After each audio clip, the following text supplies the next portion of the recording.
Yang harap ini. Deru.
Magsitayo ang lahat para sa ating panalangin. Tayo ay manalangin. Sa ngalan ng Ama, ng Anak, ng Espiritu Santo. Amen. Panginoon aming Diyos, dagdagan niyo po ang aming pasensya, bawasan niyo po ang aming mga kasalanan, paramihin pa ang aming mga biyaya, at hatiin ang aming oras upang makapaglingkod sa iyo. Amen. Sa ngalan ng Ama, ng Anak, ng Espiritu Santo. Amen. Welcome sa ating klase, sa ating naturang Pilipino. Magandang umaga sa inyo lahat. Magandang umaga po, mga guro. Purihin si Jesus at si Maria. Ngayon at magpakailanman. Amen. Kumusta ang araw niyo ngayon? Mabuti ba? Mabuti naman kung gayon. Okay, bago kayo magsiupo, ay pakipulot muna ng mga basura na nakita sa pagkasin. At pakiayos na rin ang inyong kanan ng inyong upuan. Okay? Tapos na ba? Maaari na kayong magsiupo. Pinahit ko alaman kung ilan ba ang lumiban ngayon. Nag-aaral ng lipan Jamaica. Ilan ba ang lumiban ngayon Jamaica? Ano yun? Meron 5 ang lumiban. Ipagsulat ang kanilang pangalan at ibigay sa akin mamaya pagkatapos natin klase ko, ha? Maraming salamat. Okay, mga mag-aaral. Ganito yung mga alituntunin sa silid-aralan na dapat ninyo tandaan. Una, sa pamamagitan ng inyong tenga, kayo ay Makinig na mabuti sa guro. at iwasan huwag muna kumain habang tayo ay may klase. Para Focus ang mga Ayan. At nais ko, patuloyin ninyo ang kalinisan upang maiwasan ang paglikha ng mga hindi kaaya-ayang amoy na maging disturbo, no? Mga gambala ang ating klase. At panghuli ay huwag gumamit ng cellphone. habang tayo ay may klase. Kuha ba mga mag-aaral? Yes, ma'am. Okay, mabuti. Para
Hindi nakikinig sa buong magama. Sa kasama ng ilaw na iyong dala.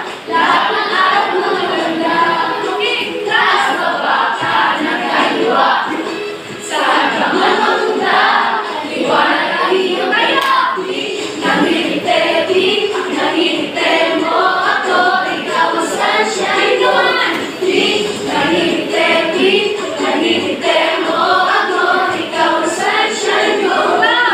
Kaya, ikaw ang sunshine ko. Ikaw ang sunshine ko. Ikaw ang sunshine ko. Ayan, para pa ka ninyo. Nasiyahan mo kayo? Hindi ko mo pagkandaan pagsayaw? Bakit pa mahalaga na tayo ay sumayaw kumilos-kilos? May tama para sumigla ang ating katawan. Mga Kusay, Christopher, kung ito ay meron akong tatanong kayo, naalala niyo pa ba ang huling pinalakay natin? Okay, para malaman ko kung naalala niyo pa ba ang huling pinalakay natin, ay meron ako dito mga pahayag. Ngayon ay inyong piliin ang salita na naaayon sa pahayag dito. At inyong pindutin lamang.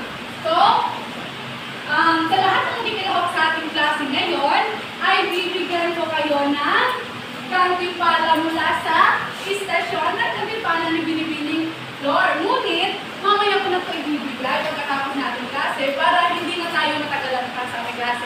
Suha? Okay. So, ito ay isang uri ng formal na salita na ginagamit sa pamahalaan, mga aklat, o itong ginagamit sa tuturo. Ano ang sagot? Sino gusto sumagot? Christopher, pumunta ka dito. Pinutin mo kung anong sagot.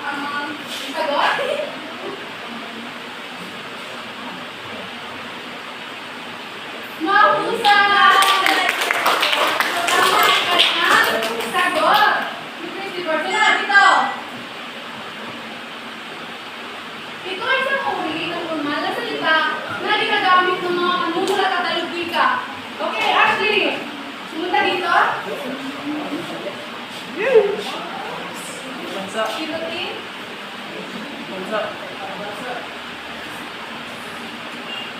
Mahusay! Tama ang inyong sagot. Naalala pa ang mga lalakay natin na tungkol sa dalawa. Ano yun, Ashley? Dalawang uri ng formal na salita. Pamasahan, pamabilisan. Okay. Ngayon, meron ako dito misteryosong kahon. Okay, bibili ako ng 5 pag-aaral na bubunot mula dito. At pagkatapos ay bibigyan ninyo ng ekspresyon. At naman, kayo dito ay puhulaan ninyo kung ano ang ekspresyon na pinapaliwatin na nakabunot. Okay? Kuha? Okay. Sino ang gusto mong sumuko? Sino? Okay, Ashley. Bumunot ka.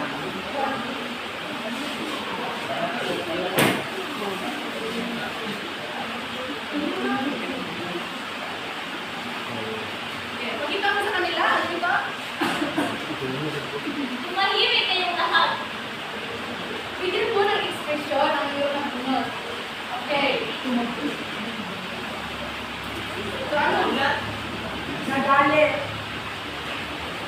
Tumahimik kayong lahat. Ikaw na. So, bubunot kayo ng salita dito at bigyan ninyo ng ekspresyon at umulaan ninyo ito. So, ano ang? Bigyan mo ng ekspresyon na yung nabunot. Ekspresyon. Ano ba mga ekspresyon?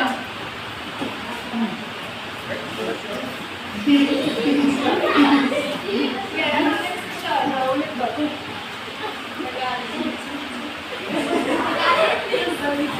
Ano? Sino? Tama ba ang sagot? Yes. Ano ang salita? Okay, sunod. Sino pa ang gusto sumuko? Sino? Si Jaymar.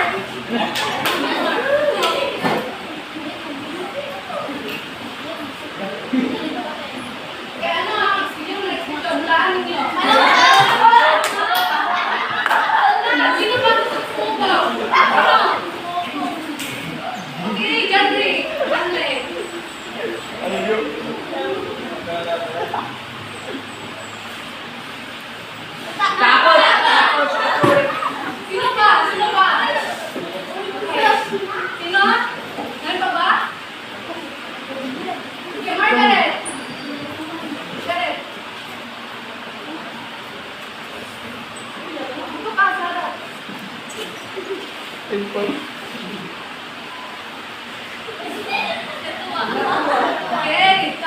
Sige, palapakan natin ang inyong mga...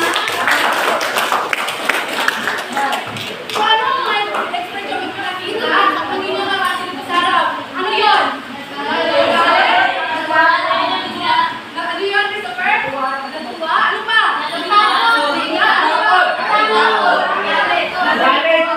Malungkot. Okay, ano ba ang tawag sa mga ito? Mahusay. So, yan ang tawag sa mga damdamin. Ngayon, sa anong paraan ba na ipapahayag ang inyong damdamin? Ano yun, Iris? Sumayo ka. Ano pa yung ginagamit para may pahayag ng damdamin? Pangungusap. Magkakaroon natin. Pahayag natin ang ayang at ang damdamin. Pumamagitan ng mga salita o pangungusap. Okay, ngayon. Sino ang makapagbibigay ng pangungusap na nagpapahayag ng damdamin? Sino? Sino? Iris? Mari ka ba sulat ng mga pangungusap na nagpapahayag ng mga damdamin?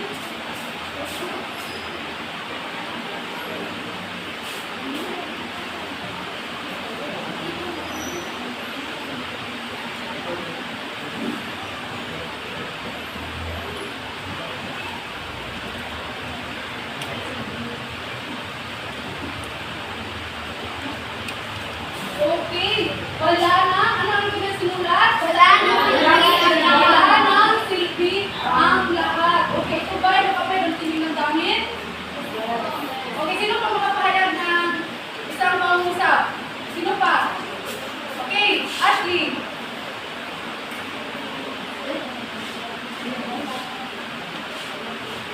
Sulat mo doon?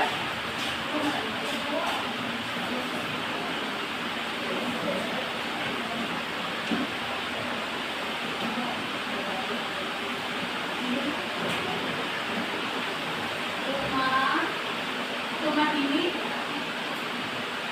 Tumahimik.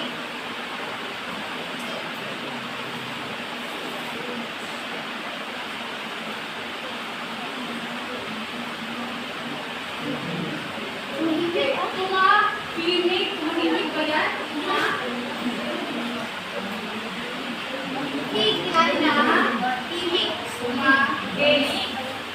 Tumahimik. Tumahimik. So, papalitan natin ito ng ano? Letra A. At ito ay O. Ito yung ano yung mapapansin dito yun? Palapakan muna natin si Ashley. Ano mapapansin nyo dito? Ano mapapansin nyo dito? Ano ito? Ito ay nagpapahayag ng ano? Ang garnet? Emosyon? Ano pa? Ito ay isang ang tawag dito. Ito ay isang pangungusap sa ano? Magaling! Palapakan natin si Christopher. Pangungusap na nagpapahayag ng damdamin. So, ang tawag dito ay, ano ang tawag dito?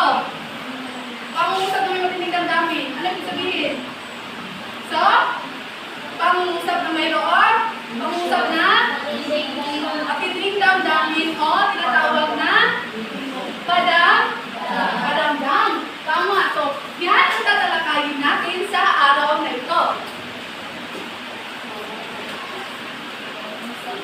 Maaari mo bang basahin? John Ray, ito ay pangungusap na padamdam. Okay, bago tayo patuloy, ay basahin muna natin ang layunin sa ating klase ngayon. Maaari mo bang basahin, Margaret?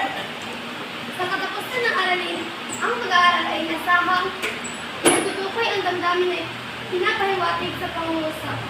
Nagagamit ang angkop na ekspresyon sa pagpahayag ng damdamin sa pangungusap. Nasusunod ng awastong paraan ng pagpahayag ng damdamin sa angkop na sitwasyon. Okay, maraming salamat. Kapag sinasabi natin pangungusap na padamdam, ano ang sino mayroong ideya kung ano ang pangungusap na padamdam? Bakit sa ito? Okay, Hana, pangungusap na padamdam. Okay, pangungusap, maraming salamat. Pagpapahan natin si Hana. So, pangungusap na mayroong matinding damdamin. So, ano pang matinding damdamin na pinapahiwatig dito? Ano mga damdamin? Masaya, Masaya, ano pa? galit,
exclamatory point.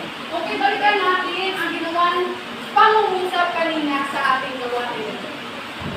Ito ba ay nagpapahayag ng matinding damdamin? Yes. Talaga ba? Ito ba ay gumagamit ng tandang padagdang? Okay, ma. Saan ang ginamit ay? So dapat, ano pa dapat ang gagamitin? Tandang Tandang. Okay. Ito, tumahimik kayo lahat. Ano pa dapat ang pantas na gagamitin dito? Tandang padagdang. Okay, ito ba ay nagpapahayag na ng matinding damdamin? Ito ba ay pangungusap na padagdang? Yes, ma. Bakit ngayon? Dahil sa? Ano yan, Christopher? Tandang padagdang. Okay. So kung ito ay nagpapahayag ng matinding damdamin, paano ba dapat ang ekspresyon dito? Wala nang silbi ang lahat. So paano ba dapat ang ekspresyon ng pagpapahayag ng damdamin, Margaret? Ito ay nagalit. So paano ba ito ipapahayag kung ito ay nagalit? Wala nang silbi ang lahat. Ngayon ka, Margaret. Ano yun? Wala nang silbi ang lahat. Wala nang silbi ang lahat. Yun ang pagpapahayag ng magiging gagawin ito. Tumahimik kayong lahat. Sino bang, ano ba dapat ang expression na gagamitin dito? Ano dapat papahayag ito, Irene? Tumahimik kayong lahat. Bakit parang natuwa? So hindi ako ang expression. Paano ba dapat? Tumahimik kayong lahat. Ano ba, Margaret? Margaret? Ano yan? Tumahimik kayong lahat. Ganon. Mayroong expression na gagawin kayong lahat. So sino pa bang makapagbibigay ng halimbawa ng pangungusap na mayroong matinding damdamin? Sino makapagbibigay? Okay? Natuwa. Maaaring natuwa. Sino pa ang gagawa ng pangungusap na natuwa? Okay, Margaret? Ang galing mo ni Margaret? Okay, Margaret, no? Matinding damdamin. Ang saya ko ngayon dahil nagawa ko na ang lahat.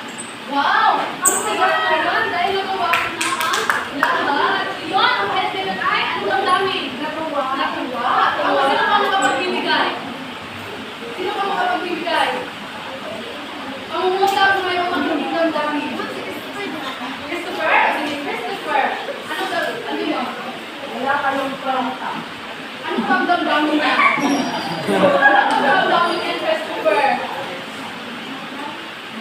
Nagalit ko. Pag tayo ay nagalit, ano ba po expression? Ano pang dapat? Ano dapat? Wala kayong kwenta!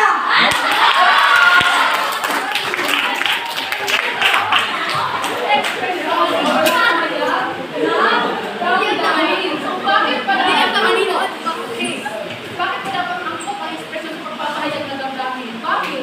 Upang mawalaan. Ano? Bakit dapat na kung magalit ka, upang mawalaan? Tumayo ka sa jar, ano yan? Upang mawalaan ang iyong emosyon. Magaling! Bigyan natin na. Ano daw mahulaan kung ano ang emosyon?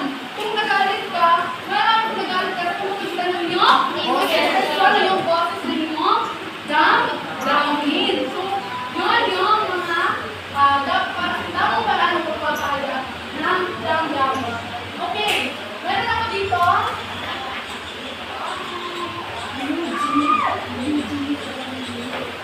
Halimbawang pahayag. Okay. At bakit ang mga pahayag ito? Ba't ang pahayag ng ibang damdamin? So, gamitin ninyo ang hanggaw na emoji. Gamitin ninyo ang hanggaw na emoji kung ano ang damdamin ay pinapaliwanag ito. Halimbawa, anong emoji ito? Masaya. Saan mo dito yung masayang pangungusap? Naiintindihan? Okay, sino ang gusto sumubok? Christopher. Sino pa? Margaret. Ashley? Pangalan ko. Okay, Arnel. Okay, punta kayo dito at piliin ninyo ang emoji na nagpapakita ng okay, dikit dito sa bata. Okay. Yan, ito niya. Gumunin niya. Okay.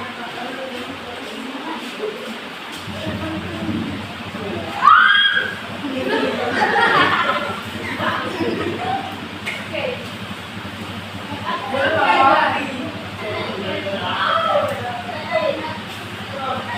Ano pa? Sino pa magsusugot? O, Denmark.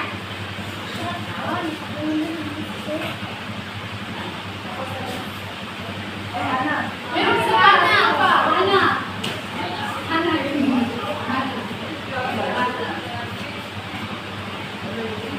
Kung tama ba ang kanilang mga sagot? Yes, Wow! So, tama ang kanilang sagot. Tignan natin sila na ang galing siya. Ganito lang. Isa, dalawa, tatlo. Isa, dalawa, tatlo. Ang galing. Ang galing. Okay, ganito. Isa, dalawa, tatlo. Go! Isa, dalawa, tatlo. Ang galing. Ang galing. Galing. Ayan. So, nagagamit natin ang pangungusap na ito kapag ang damdamin natin ay ano? Ito, nagagamit natin kapag tayo ay tama. Ito, nalulungkot. Masaya. Saya. Nagalit. Natakot. Mahusay. Yan, yung ano na, ang dami nakakaya ng mga. So, bakit ba tayo may tatawag at pangungusap na padagdag? Bakit? Ito yung ano? Diba? Ito yung ginagamit natin ng mga tao sa pagpapahayag ng ating damdamin. Dahil tayo ay mga tao, meron tayong Damdamin. meron tayong damdamin. Nakakaranas tayo ng ano? Nakakaranas tayo ng damdamin na ano? Malungkot. Ano pa? Masaya. Natakot. Galit. Masaya. Ano pa? Galit. Nagalit. Okay. Bakit ba ang tao ay nagagalit? Bakit kaya? Ano yun, Irene? Bakit nagagalit ang tao? Magaling! O, dapat natin si Irene. Nagagalit ang tao pag meron ginawang hindi niya nagustuhan. So, paano naman kapag ang tao ay nasaktan? Bakit ba ang tao ay nasaktan? Ano ang may logic? Ilang salitaan na hindi maganda. Ano yun, Arnel? Sinabihan na hindi maganda. Tumayo ka. Tumayo. Sinabihan na hindi maganda. Sinabihan na hindi maganda. Magkakaroon tayo ng ano? Oo, tama. So, kapag nakita ninyo ang inyong minamahal sa buhay, na mayroong mahal na iba, yan ang mga ilusyon. Ang binigas na ating nararanasan. Kung bakit ba tayo, walang ng pangungusap para nga may pahayag natin sa mga tao at malaman nila kung ano ang dapat natin o ano ang damdamin na ating nararanasan. Okay, malinaw ba mga mag-aaral? Malinaw na ba ang pangungusap na padamdam? Okay, talaga ba? Okay, ganon.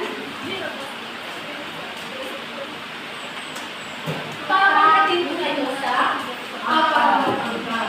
Okay. Bawat pangkat ay bibigyan ko ng iba't ibang gawain. Okay. Mayroong mga panuto dito.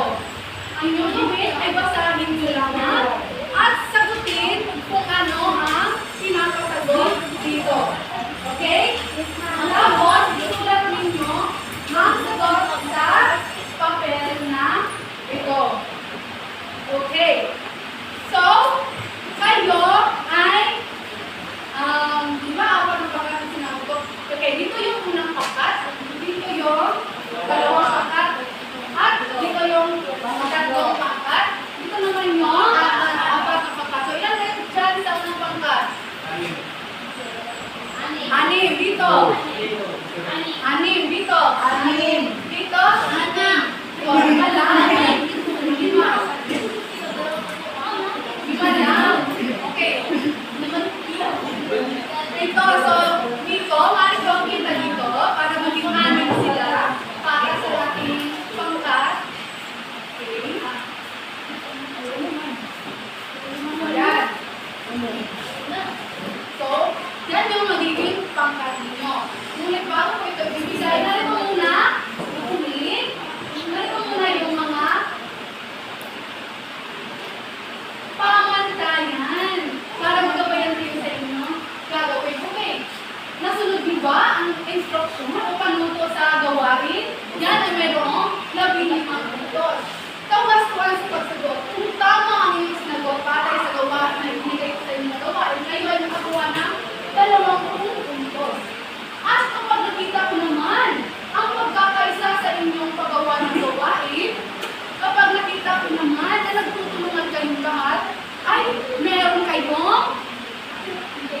limang puntos. So, ilan ba ang makukuha rin yung puntos sa pagkakagawa ito?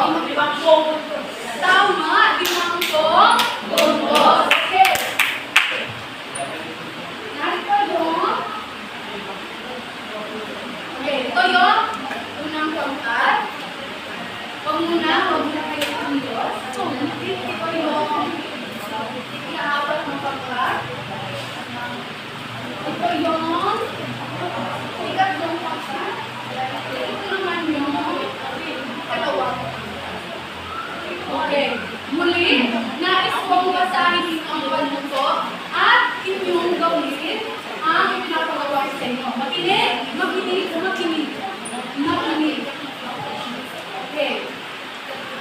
Ngayon, nais kong pumunta kayo sa inyong pangkat, lumapit, nang hindi, teka muna, hindi magulo, hindi maingay. Pumunta kayo sa inyong grupo na hindi maingay at hindi magulo. Okay, simulan nyo na, lumapit na kayo sa inyong pangkat.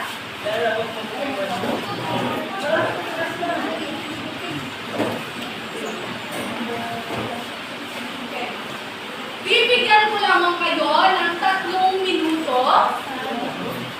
3 minuto.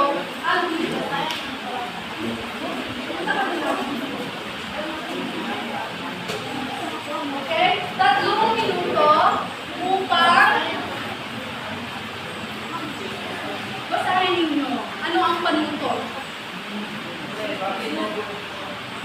So, mayroon nakadikit dyan. Nakadikit dyan. Ilan ka?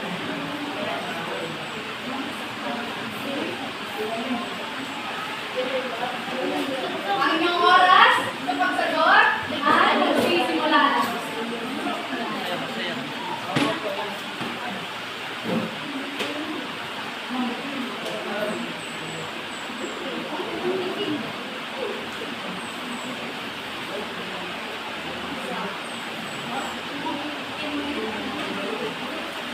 Dalawang minuto at 36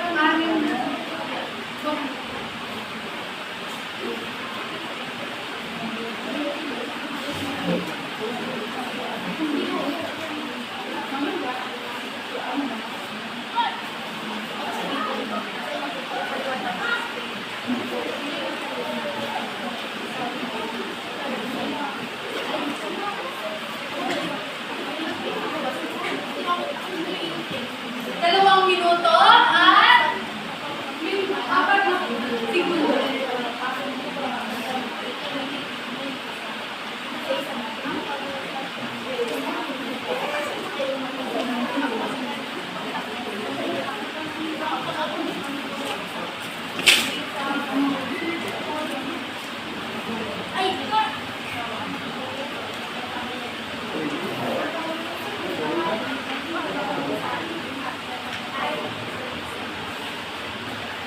Isang minuto at 31 segundo.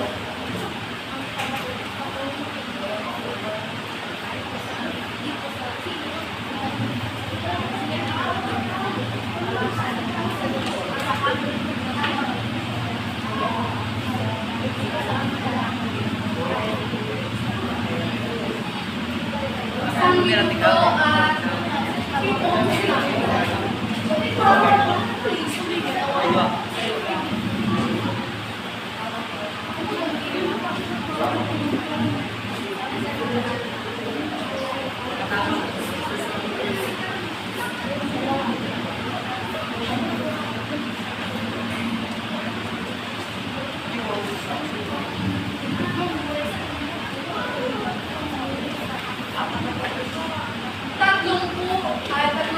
Anim na segundo.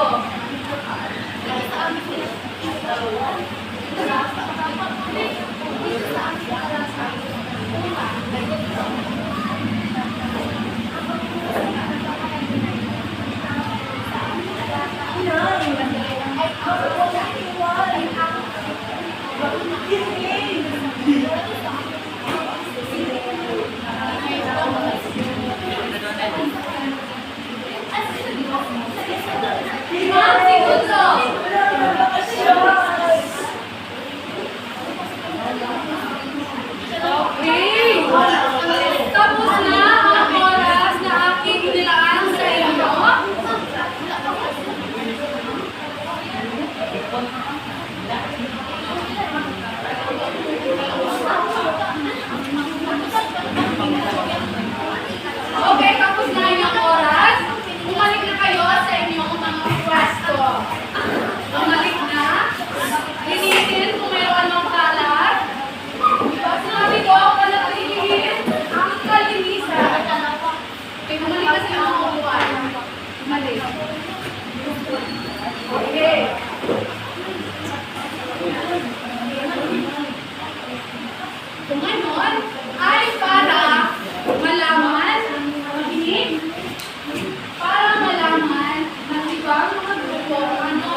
Makinig ang lahat dahil ang unang pangkat ay magbabakali na.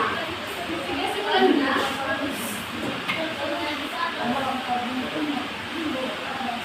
Paano ba ang inyong ginawa, guys? Ano ba ang inyong ginawa? Napupuyin? Ano yun?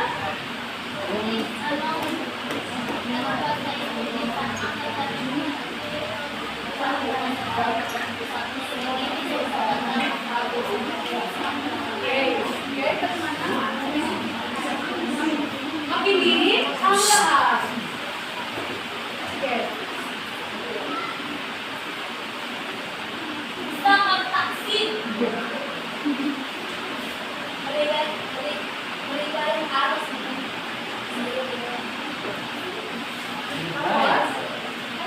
Ay,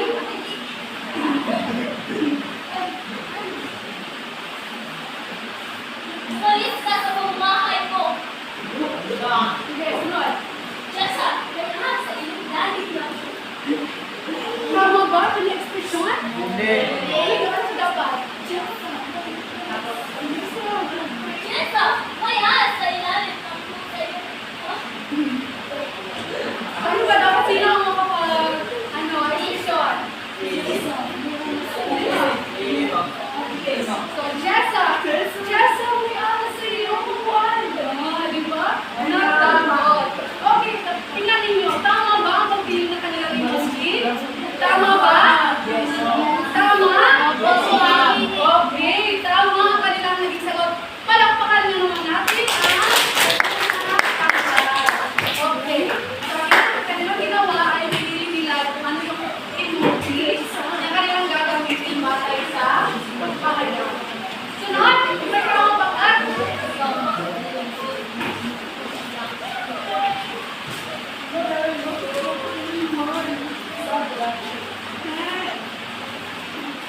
Ano bang gawain niyan? Ano to?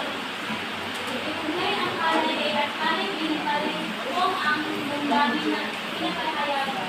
Inuwi lamang ang niya sa pangkutong na gawang anak.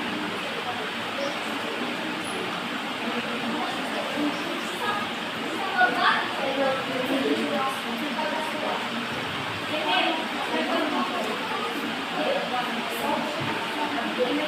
Yan. Okay, nakapagtapos na ako sa kolehiyo. Anong gagawin? Anong hanay? Anong sagot? Pagkatuwa. Sunod ay? Ano yan? Anong pagkaganda? Pangapat. So, ano ang gagawin?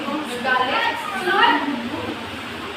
aba, ikaw talaga ang So, ano yan? Pagkagulat. Tama ba? Kanila naging sagot? Okay. Bigyan naman natin ng ang galing na kay Kalawang Pangkat. Eh, maaari na kayo magsubo. Bigyan natin ng ang galing na kay Kalawang Pangkat. 1, 2, 3, go! Isa, dalawa. Ang galing, galing. Okay, sunod. Kalawang Pangkat.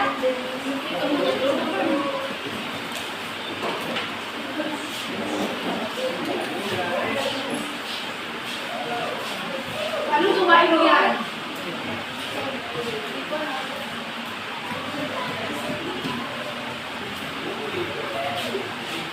Maaari niyo ba ang ipaliwanag?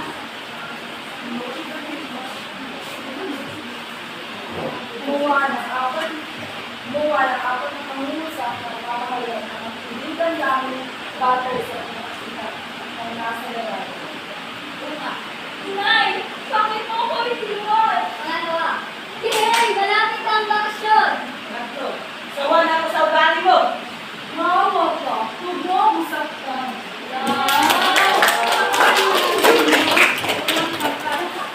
So, ang ginawa nila ay gumawa sila ng pangungusap batay sa larawan. At tama naman ang kanilang naging sagot. Okay, tumakbo naman tayo sa pang-apat na pangkat. Inuwi na, okay?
Bakit?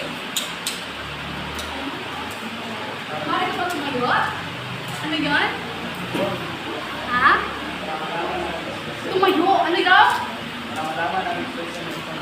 Para malaman ang ekspresyon ng tao. At ano yun? Para malaman kung ano ang nararamdaman ng isang tao. Kung nagalit ka, dapat kung magalit, maipayag mo ito. Dahil ano ang mangyayari kapag hindi mo naipayag ang isang damdamin? Kapag ikaw ang galit na galit pero hindi mo naipayag ang isang damdamin, anong mangyayari sa iyong sarili? Ano yun, Christopher? Tama! Mag-depress, ma-i-stress kung hindi mo naipayag ang isang damdamin.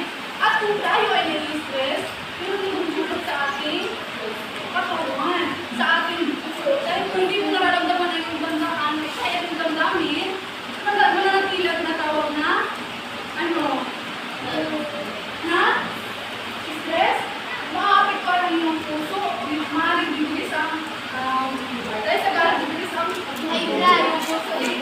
yung blow na, dahil ang dugo ay bibilis, ano nangyayari? Maaaring, tama, Margaret, ay, blood, ano ba? Magkaroon ng ano? Ay, sakit sa puso. So, ganyan siya, ano may pailagay ng damdamin ito?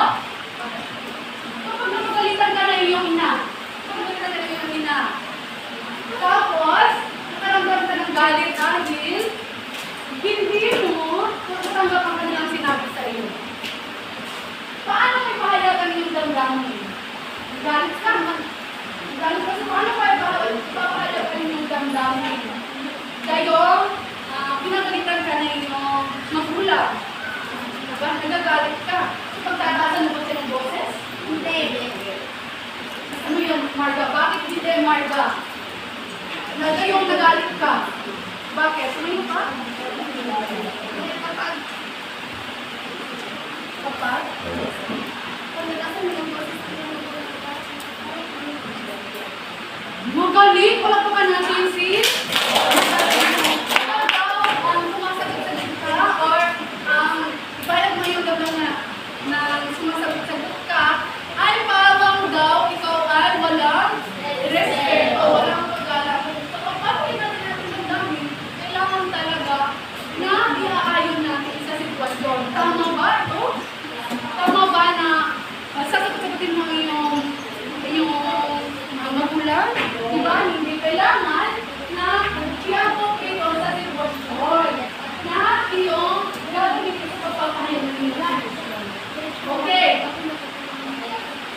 So, sa anong ekspresyon, sa anong sitwasyon o pangyayari, nararapat na may pahayagan ng wastong na gamit?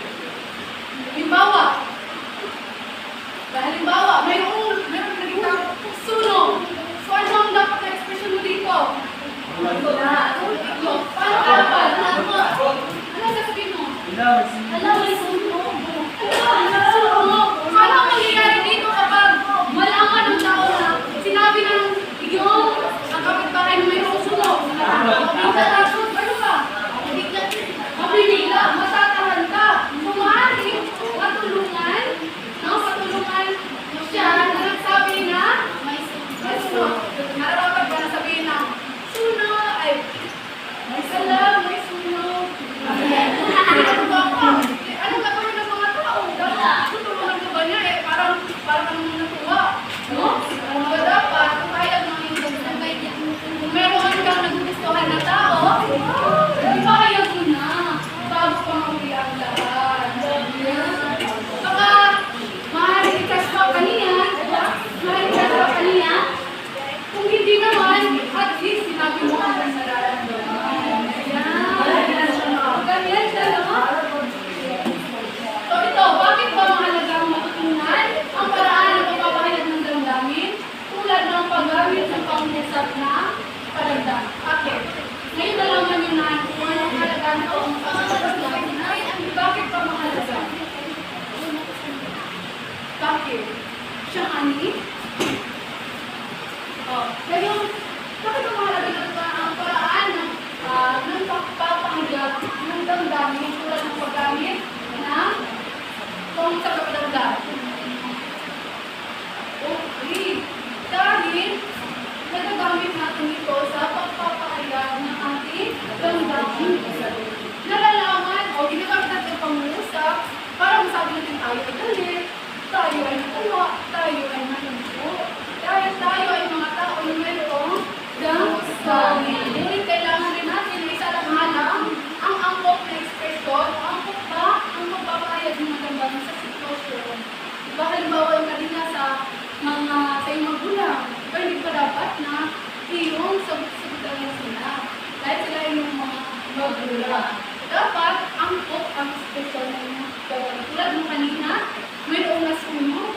Diba? Matatalang-talang kapag mayroong sasabi ka, sumabi na may sunog. So, ganyan, no?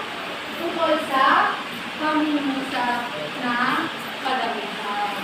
Okay! Nakuha na ba mga mag-aaral? Oo! Talaga ba? Oo!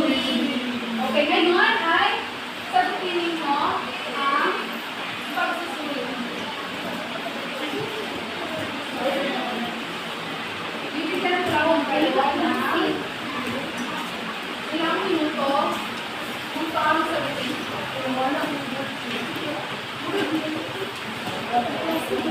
Una ay tukuyin ang bawat pangusap kung anong damdamin ng ito ng pinapahiwatig dito at sulat ang sagot sa paslang.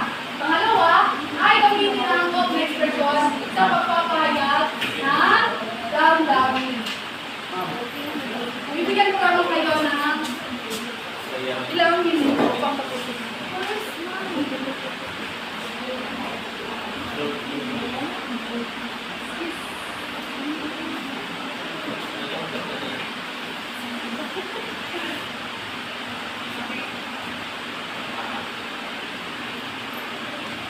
Okay, dahil tapos na ang ating oras, dito na magtatapos na inyong klase at maaari nyo itong ipasa sa, bibigyan ko na lang ito na bilang takdang aralin. Okay? Ipasa nyo sa susunod natin na pagkatapos.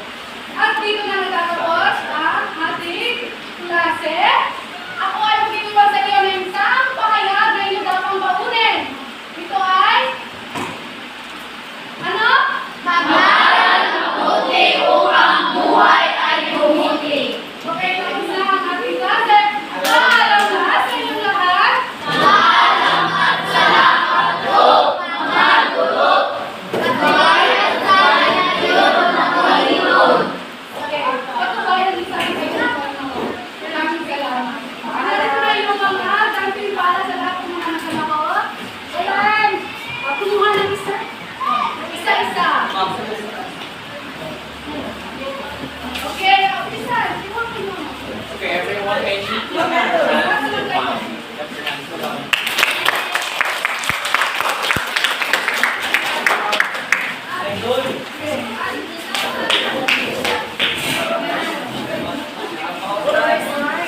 Meron pa dito. Meron pa dito. Uy, wala na ilapot ang wala lang.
Oh, picture sa!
Ang galing.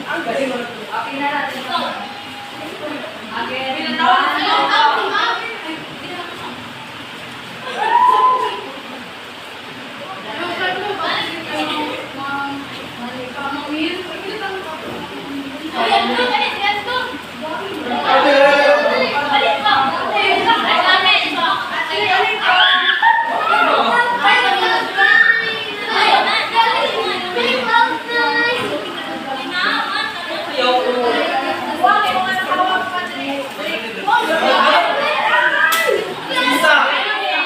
Sisa, makita mo ba?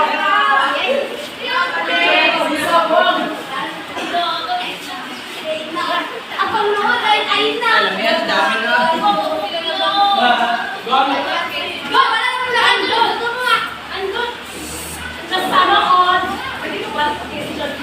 Smoke,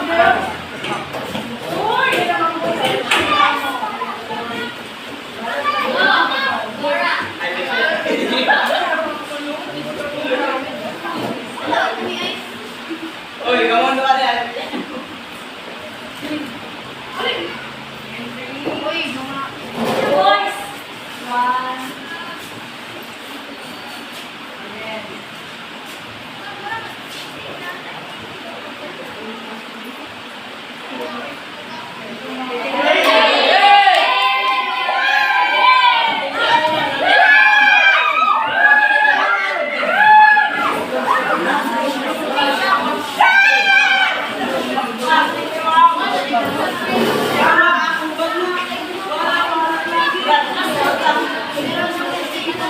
Ma'am, cellphone mo, ma'am. Ma'am, cellphone mo.